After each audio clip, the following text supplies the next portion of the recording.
big topics, big ideas, and practical policy solutions. This is Leaders on the Frontier with your host, David Leese. Well, welcome everybody. It's May 23rd, 2024, the year of our Lord, and a warm welcome to all of you joining us live on X as well as YouTube. We're so glad you could join us as usual. Every Thursday, we have these discussions about topics, issues, policy items that are relevant to each and every Canadian. So on that note, I am very excited about today because we've got a very special guest. She'll be joining us shortly.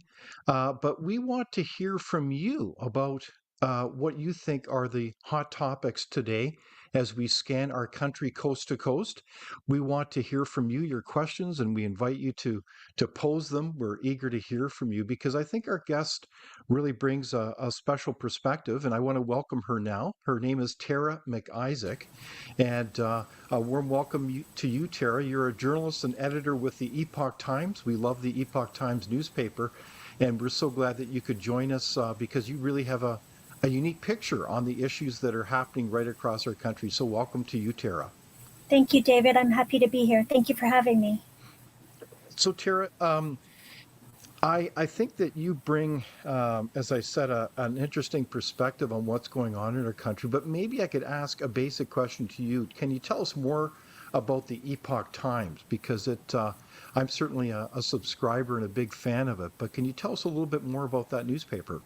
For sure. We started in the year 2000 by John Tong, who came from China, and he was living in the US at the time. And basically it started as a way to get the truth out about human rights abuses and other issues in China that, you know, it's heavily censored by the state-run media, and even abroad, the news that was getting out to Western media was also very much controlled by the Chinese Communist Party. You know, since then we've grown to be a general interest newspaper, still very strong on China news, but you know, we've been in Canada since 2004, and we cover Canadian news, US news. We've got branches all over the world. So I guess that's us in a nutshell. Well, it's an impressive publication. I think it's certainly one of the largest newspapers in the country now, so I encourage people to look at it. What are your coordinates, Tara? I'm in the GTA in Toronto, Ontario, basically, thereabouts. And where are you located on the website for the Epoch Times? How do people locate you? Me personally, or just we're www.theepochtimes.com. Okay, so please look it up. We encourage you to look at it. And we're very proud that there's a lot of frontier commentary and analysis within the newspaper. So we see you as a great partner. There's a lot happening these days in Canada. That would be the understatement. So to our audience, please join us. We'd love to hear your questions and comments. What are the issues that matter to you and why? What do you think is going on in our country that's important? And with me is Tara MacIsaac, a journalist and editor with the Epoch Times. So one of the issues that's coming up on the horizon is, of course, the celebrations of Pride Month. And, you know, there's a lot happening when it comes to in Canada celebrating the, quote, diversity of people's backgrounds. And it's almost like you can't go anywhere without seeing some reference to pride flags. And for some, that's a sign of tolerance and compassion. And for others, it's almost like a kind of an offensive religion. And I mean, I know it's complicated, but it almost seems like that's turned into a life on its own, certainly the last 10 years in this country. And one of the issues that certainly we've noticed, Tara, is, of course, the issue of people who do not accept their biological gender, who want to see it as an issue that is fluid, that can be chosen. And so you get into the whole controversial realm of transgender surgery and those things. And I think this last few weeks has been a real eye-opener. There's been a bombshell report, the so-called Dr. Cass report in the UK. And so I have this clip I wanted to share with the audience so we can discuss it a little bit here about the Canadian context. The Home Office Minister this morning, should we, Laura Farrett? Hi, it's good to see you. Thanks for taking the time to join us on the programme this morning. Lots to talk to you about. Let's rattle through it as best we can. Should we start with a story that's on the front page of lots of the papers today, and that's the Cass report. Yeah. Will the government implement all of the report's recommendations? I think there's 32 altogether. Yeah, well, look, it's only just been published. We'll be looking at it really, really carefully. I just want to pay tribute, actually, to Hilary Cass. This was a 4-year piece of work. It's the most comprehensive piece of work that's ever been conducted into gender identity. We read her interim report that she published 2 years ago very, very carefully. Her conclusions are broadly consistent with that. So we did have an idea of where she was going. Are you going to adopt them all? Well, look, I can't say yet because we haven't had a chance to read it. But we've already broadly similar to what it was 2 years ago. We've already started to implement. So, as you know, puberty blockers are no longer prescribed to children on the NHS. We published schools guidance for all schools dealing with children who are questioning their gender, which was heavily informed by her interim review. So yes, look, it's anticipated. We'll be looking at that very, very carefully. The report says there's a fear among doctors of appearing transphobic. What can you do to support them in that? Well, this is why the report was so important. In her interim report that she published 2 years ago, she said that there were doctors who felt under significant pressure when she was doing the report, to adopt an unquestioning affirmative approach to that. And that was one of the reasons why she said that has to change fundamentally. And, you know, that is why I have to say the Tavistock Clinic is no longer. And we're going to have regional support centres across the United Kingdom so that a child presenting with gender, who's questioning their gender, will be given a holistic package of support, mental health support, neurodivergency support, because that's a factor too, Kay. Yeah. And not just funnel down an irreversible pathway where they may find that they reach adulthood and then wonder, a bit like Kira Bell, that young woman, wonder how on earth they were ever allowed to take those steps. So you must be asking that. I mean, I was chatting to Mari about it this morning, saying, how could we be in a position where we were giving kids puberty blockers? This has been a concern of mine ever since I was first elected. But can I just say one thing? In 2011, I think there were 250 children in the United Kingdom who were referred to gender identity services.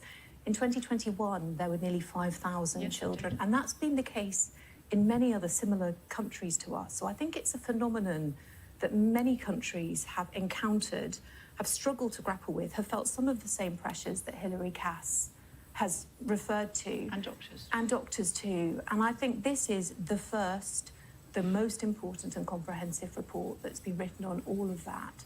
We began the work on changing it after her interim report was published, but I think that you can expect to see a fundamental change of direction that comes out of this. And this is, you know, she is a top consultant paediatrician, and nobody's ever looked at it with this kind of comprehensive, sensitive, and a multidisciplinary eye before. So there you have it, Tara. Can you help us understand the context of the discussion and what is the Cass report in the UK? Because this is a big issue that's really affecting Canada as well. Is that correct? Yes. Well, I mean, Dr. Cass was commissioned by the National Health Institute in the UK to do this comprehensive review, especially of children getting medically transitioned. And I mean, in Canada, this has been a huge issue recently, especially with Alberta Premier Danielle Smith saying that her government would majorly limit, the ability of children to be transitioned. That being said, the Dr. Cass's report came out, and as we saw in the clip, I mean, she recommends very strongly against medical transitioning for children for a variety of reasons.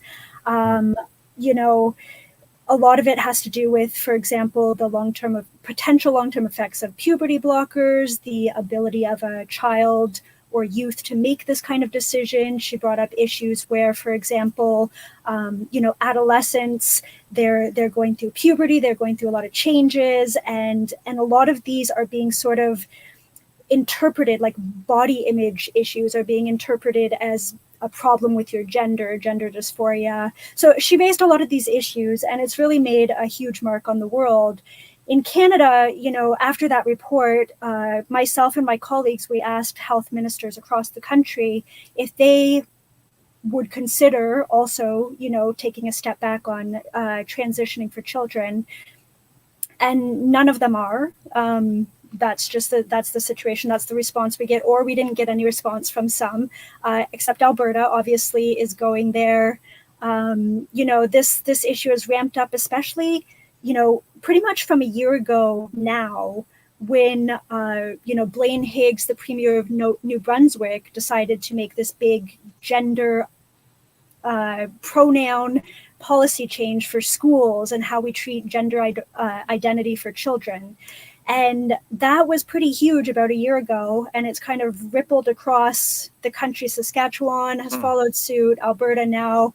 But in terms of limiting medical transitioning puberty blockers, a lot of the sort of, medical associations in Canada are still not following the Dr. Cass's perspective on this, basically. Yeah, no, I think that's a brilliant summation, Tara, is that it seems like the UK is in a very different place than certainly the Canadian discussion regarding a host of issues, including transgendered surgery with children.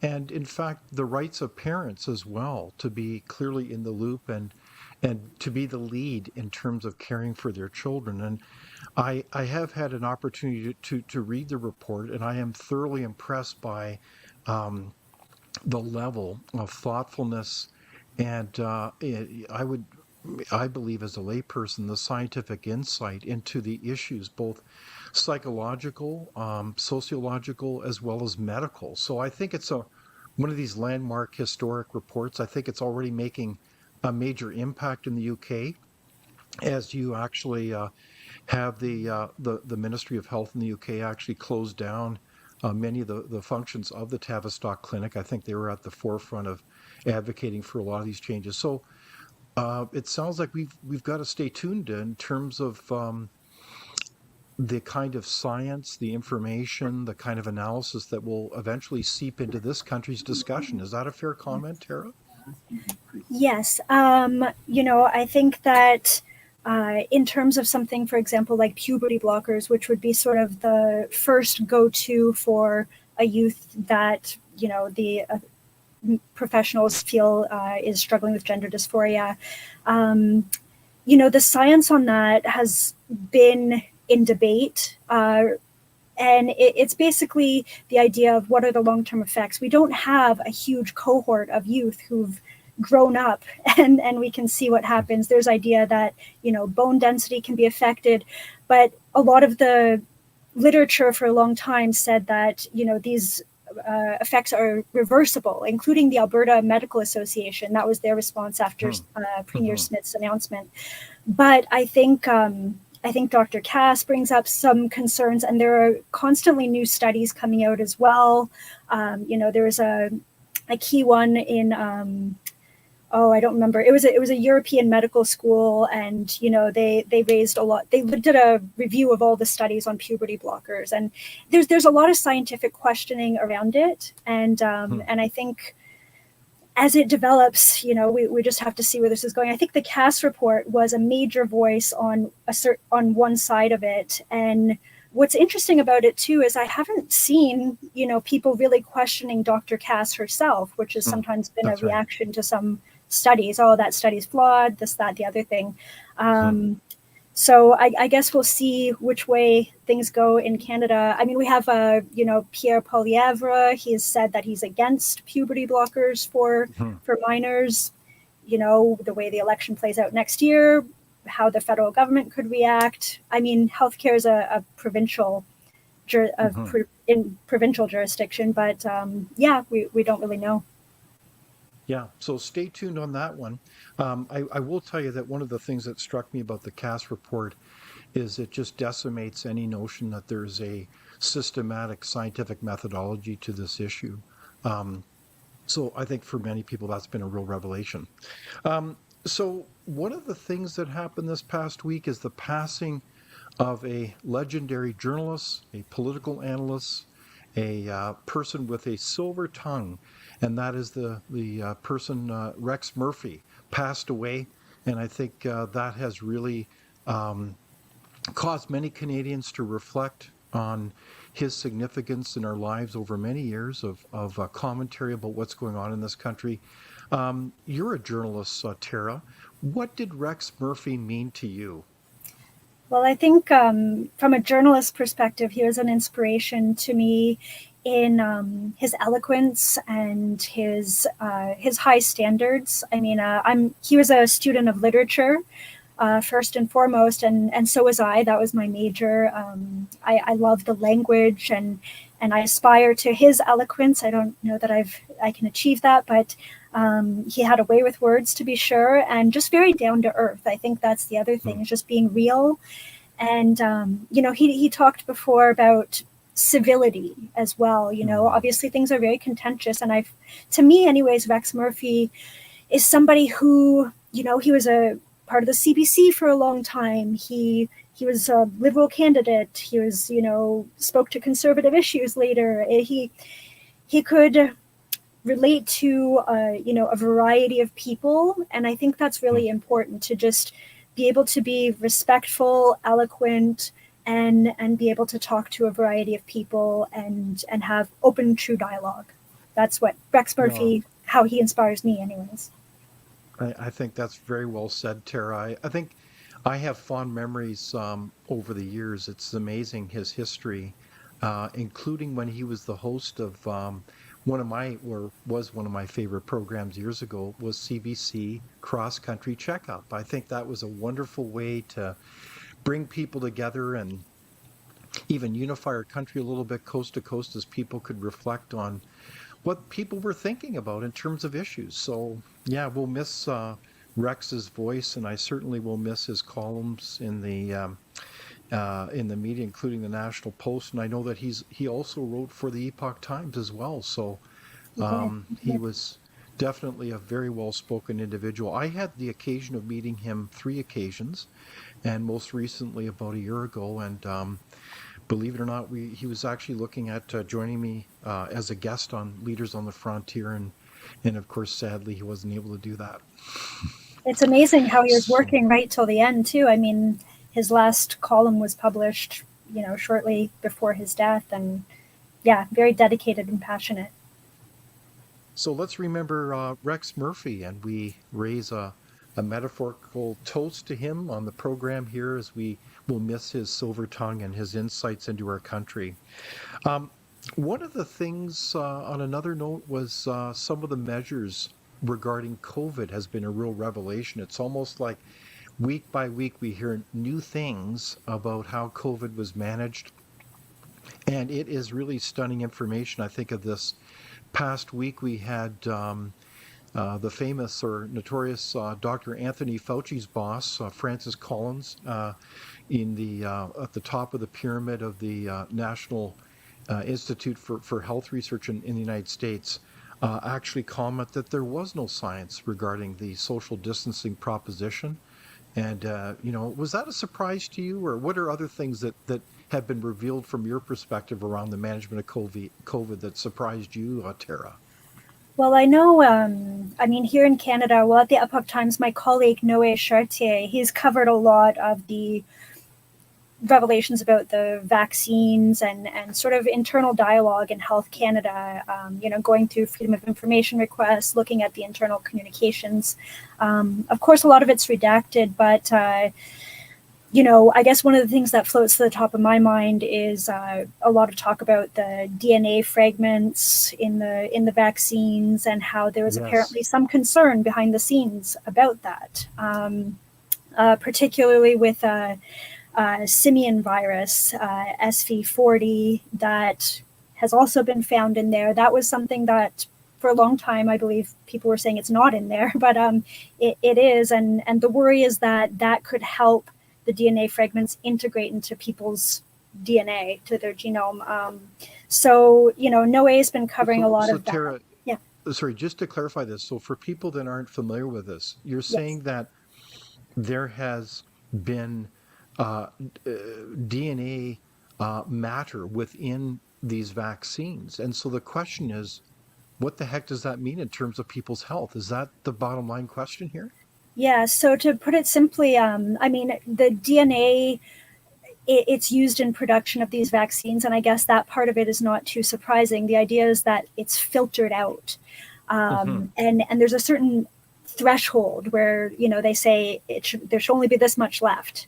And the idea is that it seems like there could be more impurities, more DNA fragments than previously thought. And the concern with that, so a lot of scientists will say that, yes, there are DNA fragments there, but no, they can't they can't integrate into your genome because your cells have these defense systems to ward it off. Of course, the scientific community, there are voices that are saying, under certain circumstances, such as with this simian virus fragments that have also been found in there, they could help it integrate into your genome, and that the potential health risks could be cancer, problems with immune responses. Obviously, this is all very controversial. There's strong voices saying that's not possible, that's not the case. What we're finding, the internal dialogues in Health Canada, is that there was some worries about it. They asked Pfizer to do something. We can't really tell if they asked them to make sure to take some of this stuff out or whatever. We know that they questioned them, but so much is redacted, and Health Canada says that it's proprietary information about the makeup of the vaccine. So there's a lot of questioning going on all about that in Canada. So the Epoch Times has done an incredible job covering this issue. I encourage people to look at that as a resource, and certainly at Frontier as well, among others. But one of the things that strikes me about this discussion is, how is this related to the announcement just made the other week by AstraZeneca, one of the major pharmaceutical manufacturers, that they're pulling their vaccine? Does this have is there a connection between the relationship regarding the perceived efficacy regarding that, or is it related to just economic reasons that they're pulling that product? Yeah, I'm not familiar enough to say for what the considerations behind that announcement would be, but I mean, certainly the efficacy has always been a question. We went from, proven effective to maybe not so effective to, there's been varying levels of efficacy attributed to the vaccine. So I'm not sure, but certainly, no, exactly. As we progress, there are issues coming up with the vaccine and the companies, and yeah. Well, and I think part of the context here, Tara, and you've seen it up close very much over the last several years, has been consistently, time and time again, those things that were asserted as safe and effective or important to do, in retrospect, have proven wrong. So, for example, what Francis Collins said this past week was there was no science behind this so-called social distancing and the efforts by people to, in good faith, stand within their little painted circles in a grocery store and to respect the lines and dots of all kinds of public places, was not based on science. So there was a lot of, has this done, in your mind, a lot of undermining of trust then that people have within these authorities that we would often look to and say, wow, we need to follow these persons because they're the experts, they know what they're talking about, but in retrospect it's not clear that they really knew what they were doing. Is that a fair comment or question? Yeah, I mean, I think whatever side of the vaccine issue you fall on, or the other measures, social distancing and whatnot, I think we can all agree that the faith in health officials and the medical profession it's a problem in Canada. How do you restore that, or I guess just we've had a lot of doctors from that time who questioned these measures, and we've had since for the past couple of years, and it's still ongoing. They're still in these disciplinary hearings with the College of Physicians and Surgeons, and a lot of the regulatory bodies that manage doctors in Canada from province to province, they've ruled against these doctors and their ability to voice concerns about this. So it seems to be that the bodies that regulate doctors in Canada are saying that it was inappropriate to question the health measures. So I don't know where we go from there. I mean, different people are going to react differently to that. Some might question, does my doctor have the freedom to, tell me what he really thinks, or is this all for the public good? A united front with doctors, and these regulatory bodies know best how to manage medicine. So it's a tough question, I think. It really is. And it certainly begs the question, how do you practice science, let alone medicine, if you don't have the freedom to have that kind of vigorous, healthy debate? It's important as we all try to search for the truth. So I do have a question, and that relates to, do you think there's any hope that people will be held responsible, let alone criminally responsible, for these actions? Now, that's a question. Yeah, like I said, I've been covering the cases, whether it's in tribunals, professional tribunals, or, sometimes in courts, judicial reviews. Most of the decisions have come in favor of the health measures and that side of things, and against the people, who were in disagreement with those measures. So I doubt it would reach the level of criminal responsibility or anything like that. Who knows where things go in the future, though? Things can turn around, change. Who knows what'll come to light? Exactly. The biggest win for that side, who is against the measures, came, I think, anyways, I could be wrong, in Alberta with the Ingram case, where basically they said all the health measures were invalid, but it was not the greatest victory for that side, because it was kind of on a technicality, like who made the decision there. It wasn't saying that the health measures were invalid scientifically or anything. So I don't know. No, that's a very good point, Tara. And I think maybe perhaps another major victory was the whole ruling, and it was I thought a brilliant decision, was the use of the Emergencies Measure Act was seen as unlawful. I think that was a very interesting decision, because it actually, the judge in that case took the time and analysis to really peel back the layers of rights and freedoms that were violated. And I think that's kind of really touching the whole issue of bodily autonomy in terms of the impact that vaccines had on people. The involuntary nature of how many of these health measures were brought out was really kind of over the top and unprecedented. And certainly lockdowns were never envisioned in emergency planning. It was all dismissed as a viable option because of all the major impacts that lockdowns would have on society. So again, it's another stay tuned, is it not, Tara? Yeah, and I think that's a good point. That was another very important case in all of this. So speaking of the story of COVID, I tell you, one of them you can't help but miss has been the constant drip of revelations regarding the Winnipeg National Lab. This is the only, quote, level 4 lab in the country, and it's where there's all kinds of nasty viruses, including Ebola, are looked at and dealt with. But the whole revelation that we had a number of parties working at the lab that were systematically giving viruses that relate to COVID-19 to Chinese nationals. Is that the story that you're seeing emerge there, Tara? Yeah, they did send lethal virus, pathogens to specifically the Wuhan lab in China, which is To the Wuhan lab. Yes, much discussed as a suspected source of COVID-19 virus. One of the scientists, so the concerns are mostly on two scientists. I'm not going to try to pronounce her name, but the main one, she has worked very closely with the Wuhan lab on various projects related to mRNA vaccines, synthetic viruses, and one term you may have seen in the news around the time is called gain of function.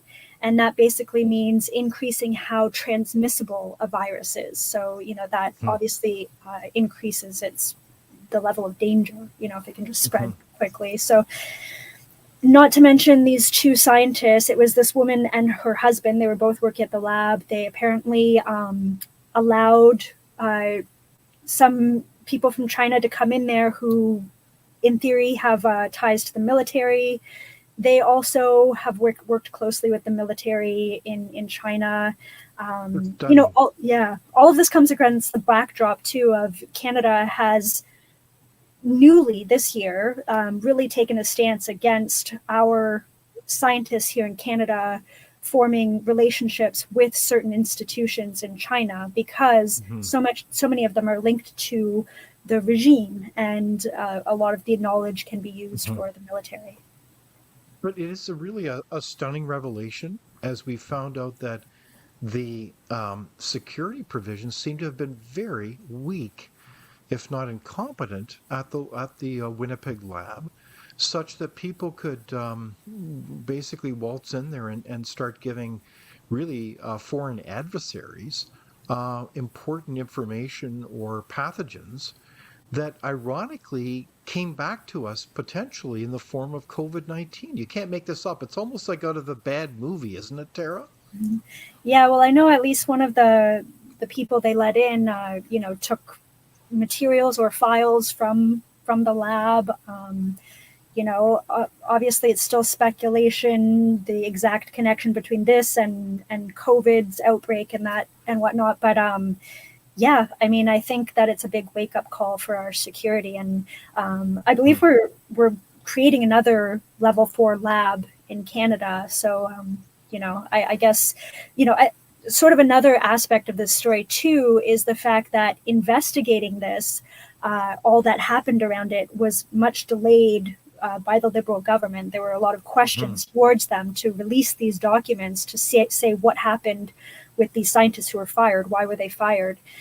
And there were a lot of delays releasing that information. And just, it was very recently, last week perhaps, a Senate committee was going to be talking about this. That's another thing that was delayed for a long time. There was a lot of resistance to discussing this in committee, but that committee was shut down over procedural concerns. So there's been more and more delays along the way in really getting to the bottom of everything that happened around that lab. Okay, so in that case, the standing committee was shut down by the heads of the committee, namely from the Liberal federal government, Yes. because they don't want this issue to be discussed in a full, transparent fashion, because it serves to embarrass them that somehow this all happened under their watch. Is that kind of the issue theory that's going on there? Yeah, that's the theory. No.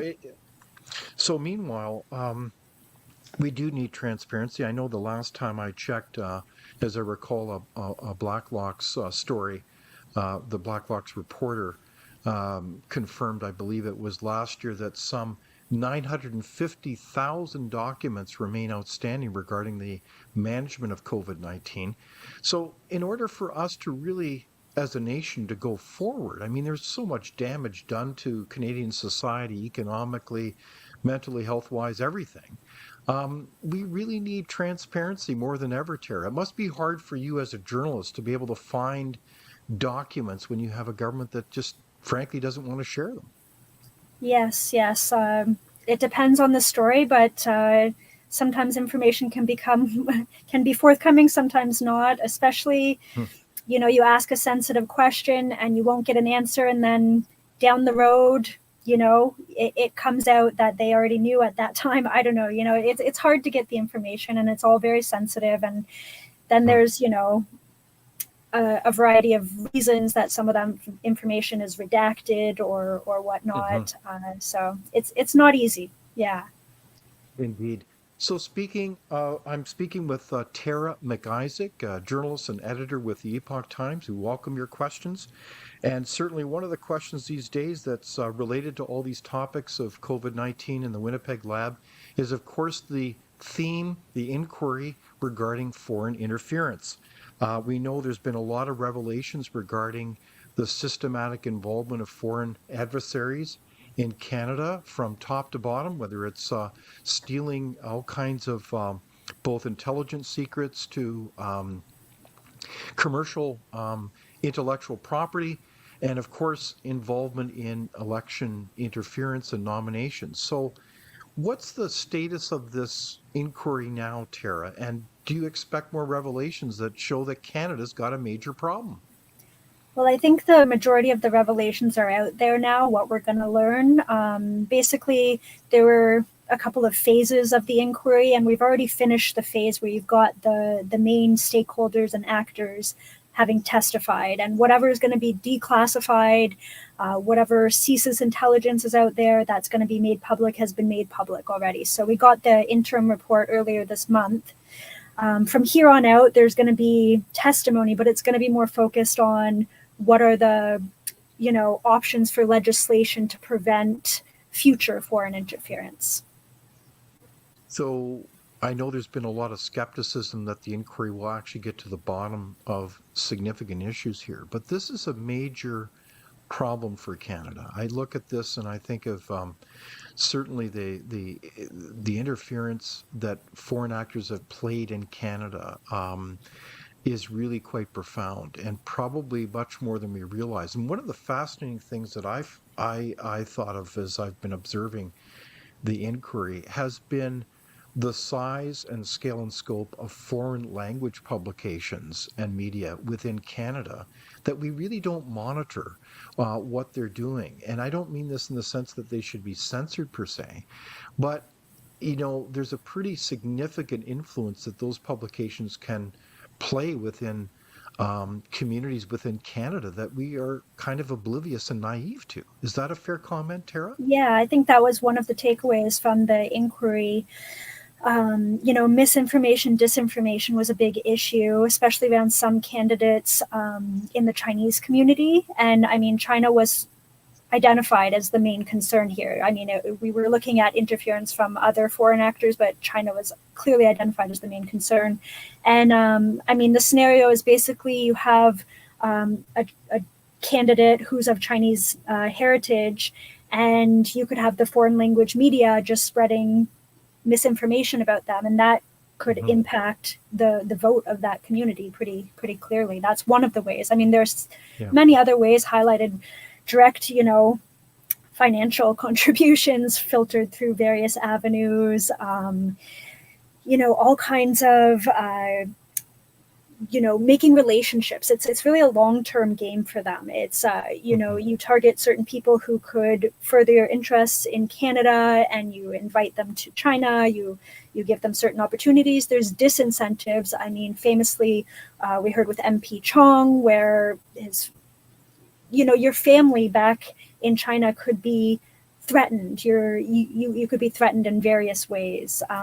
So these are some of the main avenues. And, I think you spoke about trust when we were discussing earlier how the medical community has reacted to COVID and measures.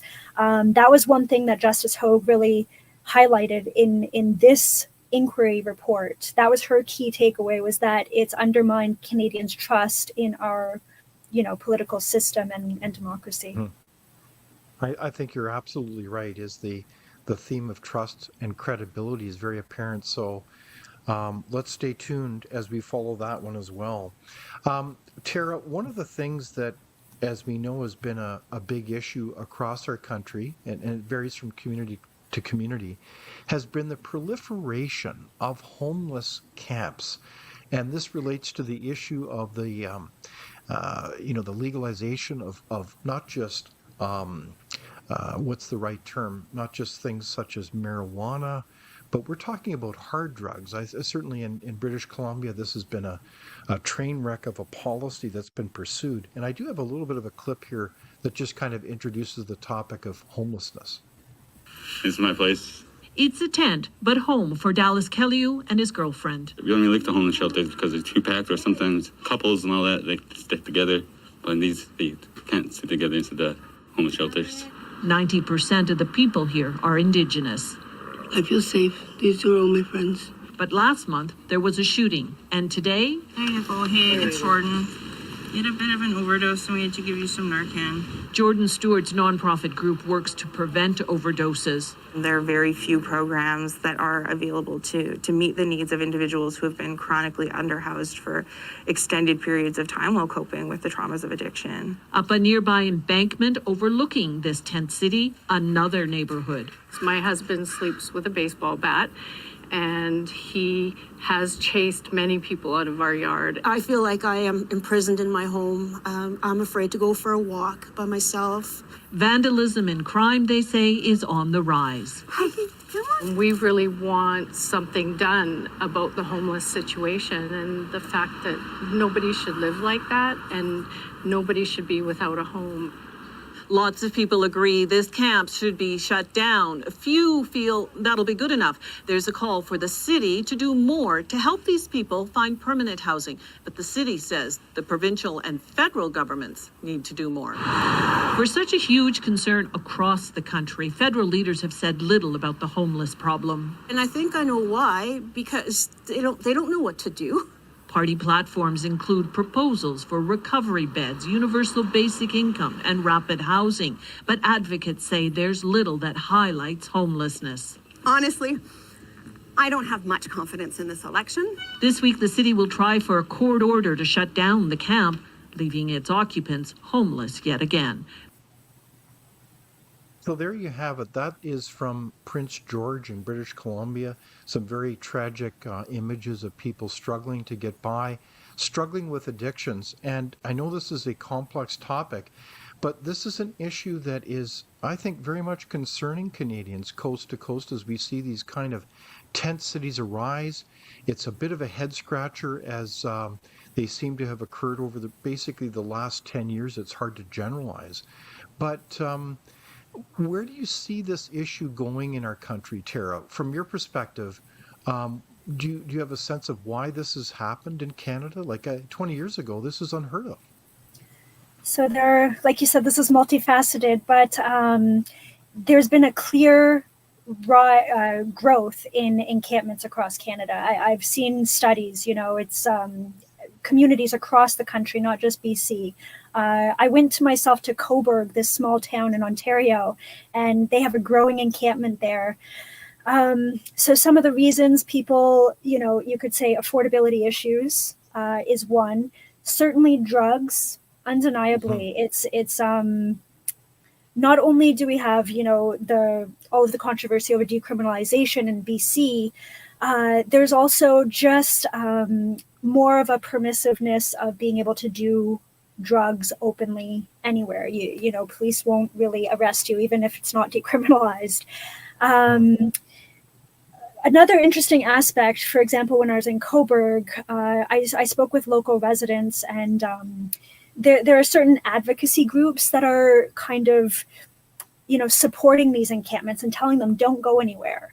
We're going to support you legally. So there have been a growing number of cases in various parts of Canada where judges are saying you can't take down the encampment because it's against the charter right to life, liberty, security.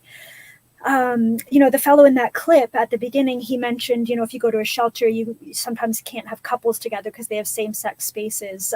These are examples where judges are saying, it started in BC some years ago where a judge said you have to have an equal number of shelter beds for the number of people in an encampment if you want to shut it down. Now, judges in Ontario have taken it further to say you have to have a certain type of bed. So it has to be accommodating to, couples, or you have to allow drug use. There are different types of shelters, like low barrier shelters where there's basically no rules. And then there are shelters where, let's say, no drug use is allowed, this kind of thing. It's, like I said, in this small town of Cobourg, which I think is emblematic of what's happening in a lot of communities across Canada, smaller ones too, not just the big cities. There's a low barrier shelter there, and they're allowed to do drugs outside of the place. I spoke to residents, one guy who lives across the street with his young daughters, he got beaten severely by people. Obviously there's also the side of compassion. I mean, certainly there are moves to try to provide help, to overcome addictions. Like we said, there's affordability issues and things beyond people's control as well. And so it's a hard topic. It's a hard topic to address because you can't just fix these problems for people right away. It really is a complex issue, and I think that's a great overview. Tara, one of the things I do see in terms of hope there is that there are some jurisdictions, I think of Alberta as an example, that is very much in a very assertive way developing, I think, a very compassionate approach to providing services that deal squarely on the issue of addiction. I know that there's been case after case where they've recognized that these camps are horrible places. There is sex trafficking to violence. There's people dying in these tents. I mean, this is a awful situation that people can't really like. There's weapons. Um, so this is not a good situation. I think people realize that something is not working, and clearly this is not normal. And we really, it begs the issue: have we kind of redefine compassion and put it on its head in a manner that we're utterly confused? I mean, this is not compassionate to allow this to happen. So, anyways, there are models where certainly we decriminalize drug use so that people don't go to jail. But how do you create penalties for people to say this is not acceptable to shoot up in a public place, in a park where you leave needles for little children to, or anyone else for that matter, to get injured on? So this goes on and on. So I think there are some models. I think the Alberta model perhaps deserves another discussion, but I think those are spots where they've actually, to my knowledge, in Edmonton as an example, pretty well cleaned out all the homeless shelters, but also given them a pathway to deal with their addiction and to get on their way to become employed and successful, happy, contributing citizens. And surely that should be our vision. So I know it's a complex issue, but let's stay tuned on that one too, Tara. And speaking of encampments, let's talk about other kinds of encampments, namely protest encampments. I think we may have a clip here as well that relates to some of the pro-Palestinian Hamas encampments happening in different Canadian universities. It almost seems like a North American phenomenon as you see all kinds of people protesting there. But what's happening on that front, Tara? What's going on here that we seem to have people aggressively protesting literally in the faces of not only people in general, but even Jewish students, to the point where they feel unsafe and attacked to be at a university in Canada? This is just utterly ridiculous, is it not? Well, that's certainly, another contentious issue with very strong feelings on both sides. I know that, really the U.S., I mean, this started in large part there at the universities. And looking at our Epoch Times coverage in the U.S., one thing that struck me was that they were saying a lot of the protesters are not actually students at these universities, but are organized by outside organizations. I'm not sure the extent of that in Canada, but it's certainly throwing us into a big debate over what is free speech and what is hate speech. And, like you mentioned, Jewish students, that's very difficult for them going to their universities, and some fear for their safety. And there have been, skirmishes, at least in the U.S., worries that this could lead to open violence, certainly very, very hostile interactions. So, and it's only growing in Canada. I mean, it's spreading to more and more campuses. So I guess we'll see sort of how that pans out as well. Indeed. So when we look at this issue, we've noticed that there's been very high-profile cases, particularly in the United States, where there were university presidents at Harvard, MIT, and University of Pennsylvania, no less, that ended up, I think all of them ended up resigning because they were basically caught out to be unable, for a number of reasons, to be able to call out the anti-Semitism that was going on in their campuses and shut it down and deal with it. I mean, if a university can't be a safe place, literally, for all members of your community, including Jewish students, then you've got a real problem. You see that same type of discussion and incisive debate about university leadership in Canada happening here yet? Is that bubbling up, or is it just beneath the surface? I haven't followed the issue closely enough personally, but I haven't seen it. Just having my eye on the news daily, it's not something. From what I've seen, it seems like the university administration is usually a little bit more on the side of let's shut this down or make sure this is under control. We're not going to allow encampments. Whether or not they're able to stop that, I'm not. Is another matter, but. I'm not sure. Have you seen any indication that this is happening in Canada? I think it's bubbling beneath the surface. I think that inevitably it will come out into the open like it has in the United States. I could be wrong, because I think inevitably you get into the position where a number of these protests are not organic. They're being organized by different parties.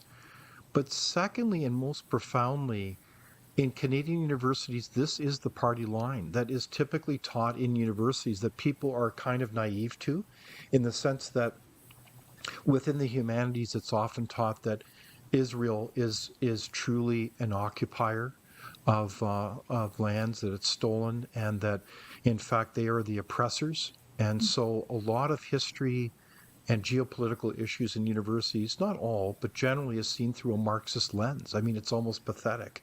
So I think that inevitably that just comes to fruition as people scratch beneath the surface. I mean, I think there's a significant set of donors across the country that are realizing they're actually of Jewish background, or they are Jews, realize that their universities are not quite what they think they are.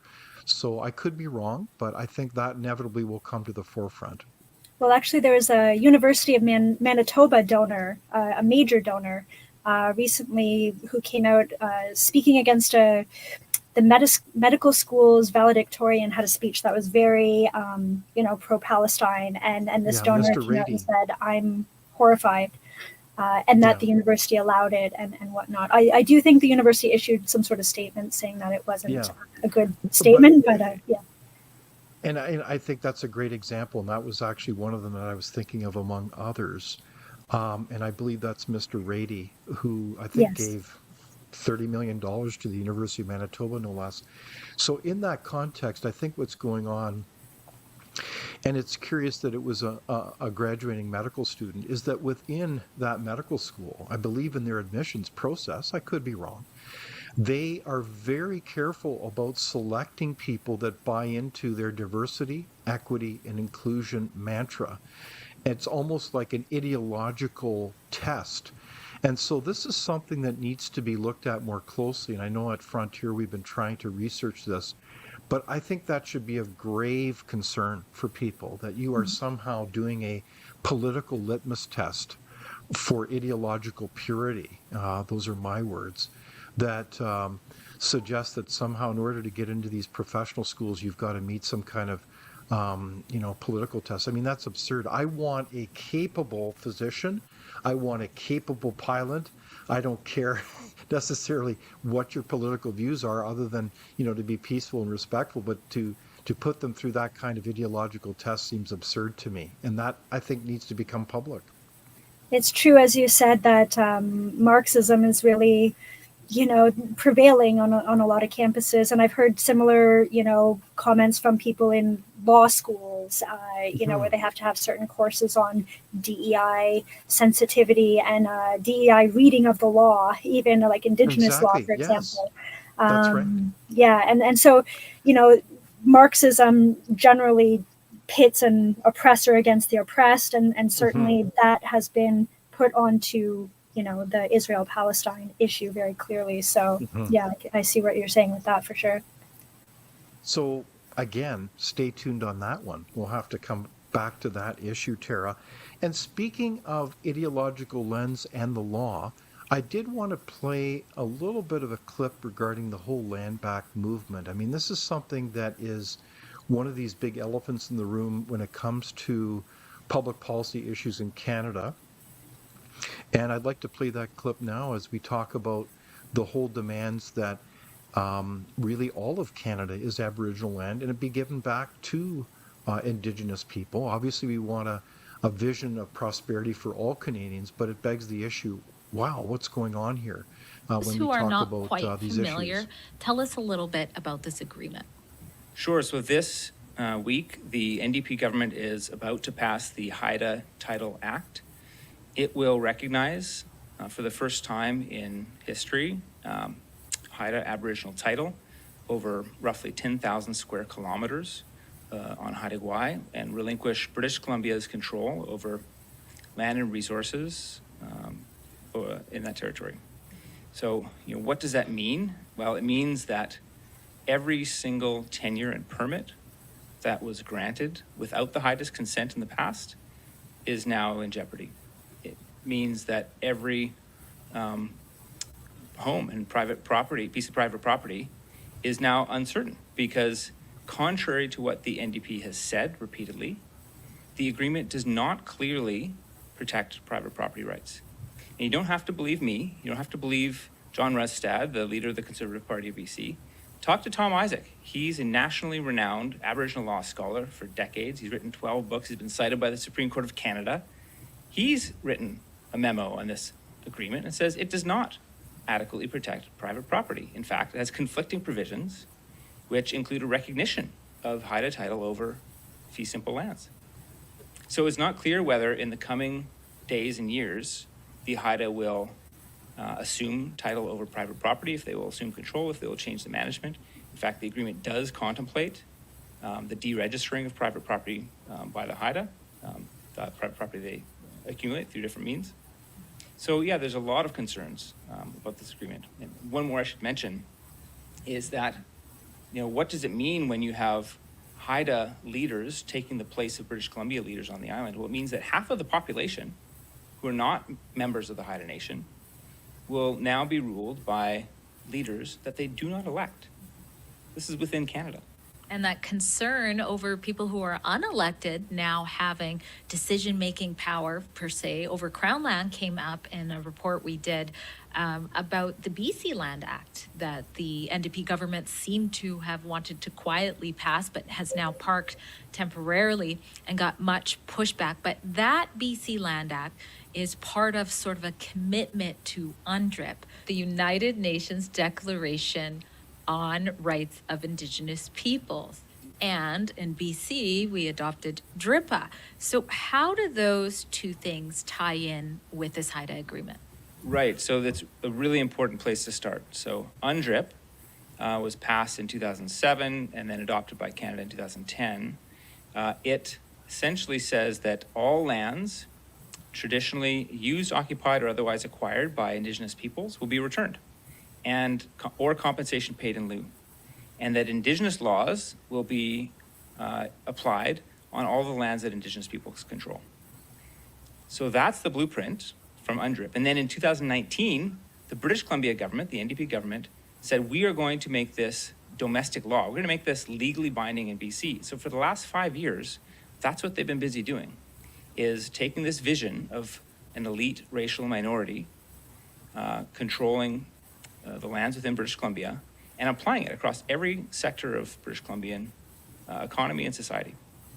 Now, the moral narrative that comes along with that is that this has to and should be done for reconciliation. What do you make of that argument?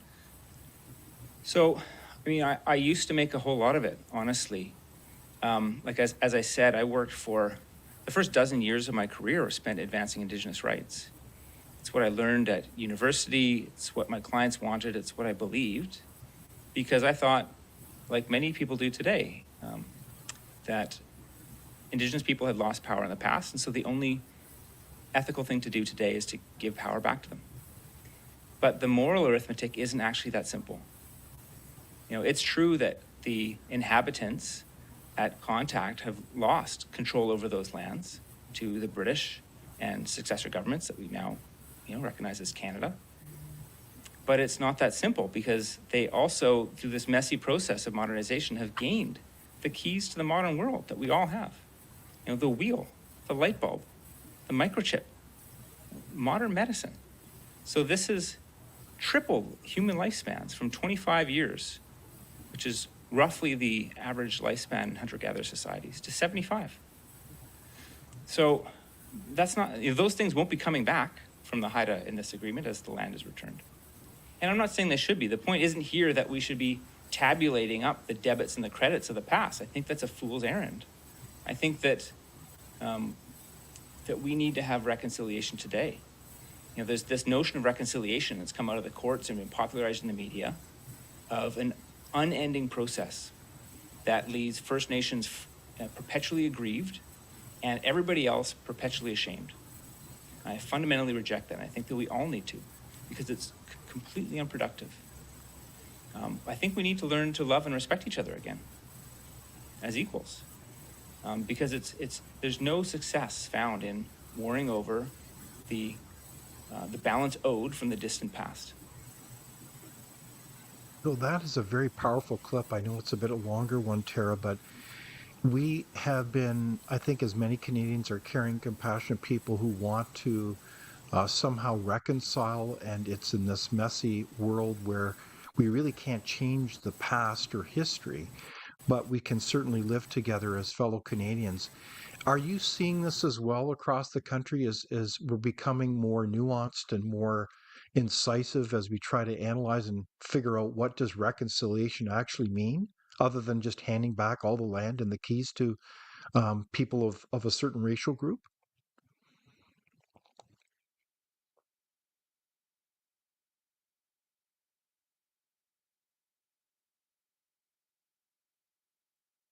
Um, I think we may have a technical issue there, but this is certainly quite a complex issue, and we'll come back to this as we think about what does it mean to actually work with our fellow Canadians on this issue. One thing I did want to say is I wanted to thank our guest, Tara MacIsaac, for joining us today. Tara is a journalist and editor, and I encourage you to continue to give our feedback regarding our issues. There's so many others that we could have talked about. In fact, one of the questions was, what about the resignation of Klaus Schwab, the head of the World Health Organization, or pardon me, the World Economic Forum?